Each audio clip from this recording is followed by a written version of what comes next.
Welcome back. Alex Wiseman here again.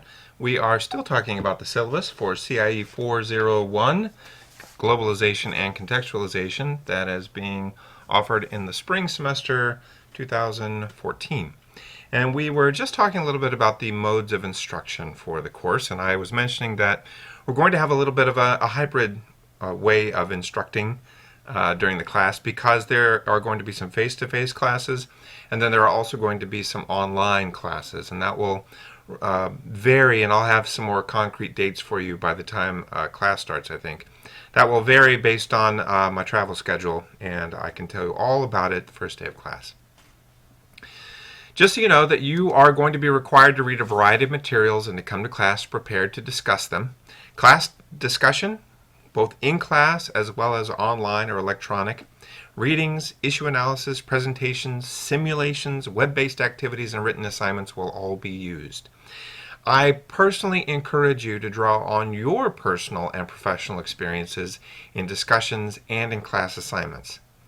Every one of you brings a wealth of personal experience and practical expertise that is going to enhance the learning process and make graduate experiences at Lehigh more meaningful.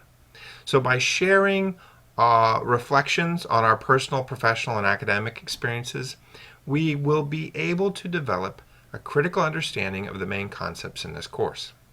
So what I'm saying is, your experiences, personal and professional, matter. That is what helps us understand this content better. And so bring that into the class. And as a part of that, I think that we should all be aware that we need to respect each other and respect each other's experiences, no matter what they are. There are some policies and procedures that I want to bring to your attention, if I don't zoom past them too much. The first one is, in fact, the main one is that you have to do your own work. It seems silly to have to say this, but I do. Don't plagiarize. Don't take other people's information. You need to be doing your own work. You need to be acknowledging the work that you're building on, because, quite frankly, all of us build on other people's ideas. So if you have questions about how you're supposed to distinguish between what's your idea and what's somebody else's idea, or how you should properly acknowledge someone else's work or idea, you can ask me, or you can go to this website that I've put right here, because it will tell you all the information that you need to know. We also have a very specific policy for students that have disabilities or some sort of special need. If you have a disability or special need for which you are or may be requesting accommodations, I'm happy to make accommodations for you. It's absolutely my pleasure. But you have to let both me know and the Office of Academic Support Services, which is located in the University Center, there's their phone number, as early as possible. We can't do it until it's documented. Right? So you must contact Academic Support Services so that we can document which accommodations you need, and we can track that way. Okay, course grading and scale. Everything always adds up to 100 points. I like to make things add up to 100. It makes grading very easy. And you can see the breakdown there. Participation is 10. Discussion leaders 20, midterm discussion essays 20, and NGO development proposal, which is a group project, is 50. And that's the big boy for the semester. So let's go through each of these and talk about what they mean. For participation, very simply, I want you to come to class prepared to discuss the assigned readings. I want you to be able to ask questions about the readings. I want you to engage your peers in informed discussion about the assigned readings and the topic. So face-to-face attendance in class, when we are having face-to-face class, is absolutely required. And participation in the online portion of class, when we're working online, is absolutely required. You must be 100% engaged in the class. Should you have to miss class, either face-to-face or online, please be certain to contact me in advance. Right? Let me know you're not going to be there, because you do get points for participating. And if you just don't show up, guess what? The points drop. Now, I go on to say that each week you are not required, but you are encouraged to prepare a one-page typewritten memo on each of the required readings assigned for that week. Now, these memos can help you if you find that speaking up in class is sometimes difficult because they give you a foundation to start with. You may even wish to bring a copy of your memos to the class itself to use as notes during discussion. Now, if you choose to do this, I recommend that your memos follow the format that I provided at the end of the syllabus.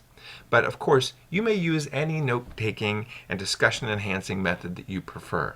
I just happen to have one that I suggest. So I'm going to go down to the end of the syllabus and show you what I mean, if I can find it. There it is. Oh, computer. There it is. So, very clearly, it's optional. Right? This is not for a grade. This is just for your own benefit. So each week, you have the option to prepare a one-page typewritten memo on one of the primary source readings assigned for that week. You don't have to do this. This is for when I used to require it for some classes. And we used to be using Blackboard. You can see how long I've been using these weekly reading memos. I like it if you have one of these. I think it's helpful. But if you're past that, you're past that. But just in case, let me show you what I mean. If you're going to do this, you should put your name on it. You should put a date on it. That way you've always got a way to record it and track it. And then I suggest you take notes in the following way. Put the title of the piece with the author and the date it was published at the top of the page. Then provide a 3 to 5 sentence summary in your own words of the main argument that's made by the author of the piece.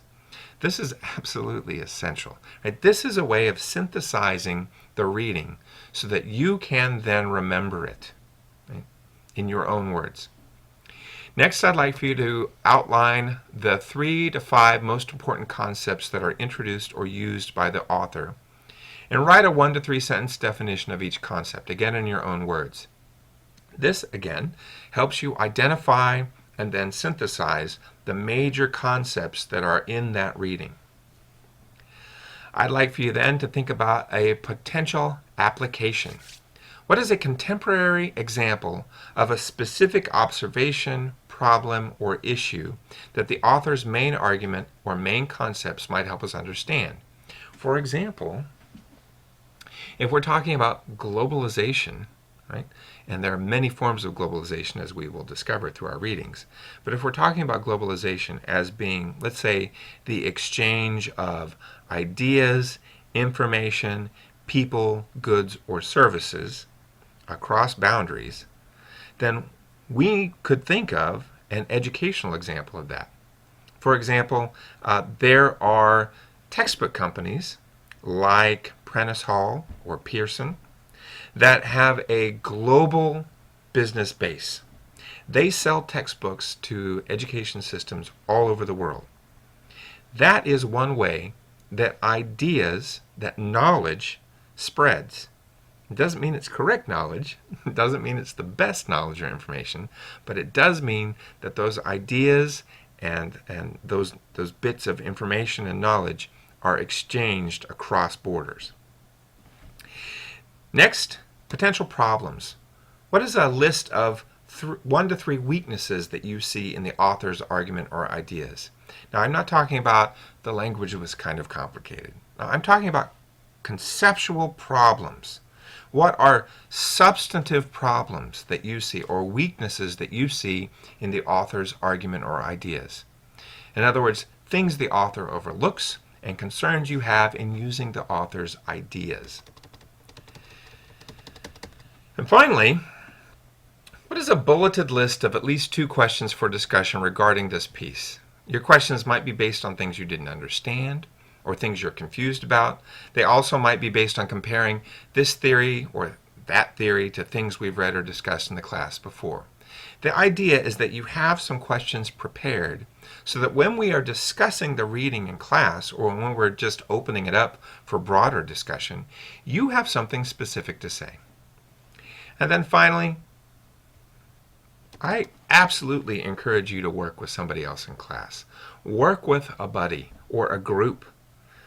When I was in graduate school, I was in so many study groups, I can't tell you. It helps you get through. You can share reading loads. You can have weekly meetings where you discuss the readings ahead of class. You can help each other when you're writing. There are lots of ways you can do that. I'm just asking, if you do create these memos with somebody else, try to document who you're working with.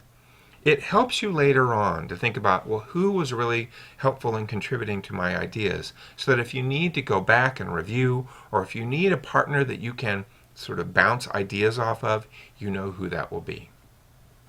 All right, so those are my ideas for an optional weekly reading memo. But as we've said, or as I've said, it is optional.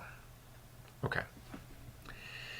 Next is discussion leader, and that is worth 20 points. Each of you will lead the class discussion during one of the classes this semester. And there are 2 options for leading discussion, which the whole class must agree on, or at least we need a majority to agree on. And there's a page of additional information at the end of the syllabus that you can look at for more details. But basically, there are 2 options for discussion leaders for this class, and we need to choose one and then as a class go that direction. Option A is the traditional individual class discussion leader. It involves providing the class, in this case, for this class, with an NGO case study that is relevant to a particular week's topics or readings, and then leading the class in a discussion of how to apply the week's concepts, the week's reading concepts to the NGO in question. So you're using the readings to take a closer look at an NGO, and then you're helping the class make that connection. Any links or printed material on the NGO that you want to use during your discussion must be posted to our course site discussion board forum at least 2 days prior to class. I can help you do that. It's not hard to do. So that's option A, the regular kind of class discussion leader, but instead of regurgitating information about the readings, you're actually trying to connect the ideas to an NGO case study. Now option B, which I'm just going to say right now, is my preference. If I was deciding, I would go with option B. But it does require you to work with a group. And since you're already working with a group for your final project, I wanted to give you the option of either doing the option A individually or option B with a group. If you do option B, you're going to be working with a group of about 5 people as you read and present one of 3 recommended books, which I'm listing below. You'll see in a second. These are books that only your group will read. Therefore, it is important to summarize the key points from the book and communicate the significance of the book to the rest of the class. In short, you have to show your classmates what they missed by not reading your book. There's a problem with, there it is, with my cursor. There we go. The recommended books you may choose from are these 3, and I recommend that you take a look at these online or find a copy of them in the library, see what you think. The first one is a book called The Swerve. Let me find these, and I have them right here.